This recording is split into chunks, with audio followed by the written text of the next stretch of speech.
Iniimbestigahan na ng Quezon City Police District kung bakit pinayagang makalabas ang isang person under police custody.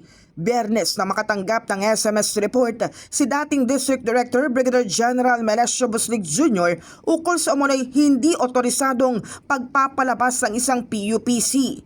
Ayon kay QCPD Deputy Director for Administration, Police Colonel Randy Glenn Silvio, ipinatawag at in-interview si Criminal Investigation and Detection Unit Chief Police Major Dondon Lapitan at inamin umano na mayroong nakalabas na isang PUPC.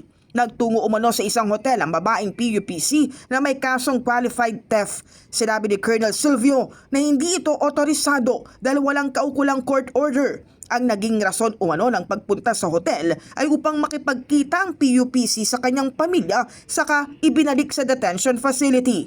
May escort din umano itong pulis. Bukod kay Major Lapitan na sinibak na sa pwesto, tinanggal din sa pwestong dalawang iba pa na napag-alamang jailer at desk officer. Inaalam na rin kung unang beses na may nakalabas na PUPC. May pinuntahang isang hotel po. At ito po ang subject ng investigation natin. Kaya po nirelieve si Major Lapitan. Wala pong court order. Ito po ay nagbabiolate po. In the heart of changing lives, ako si Brigada Kath Austria ng 105.1 Brigada News sa Manila, the Music and News Authority.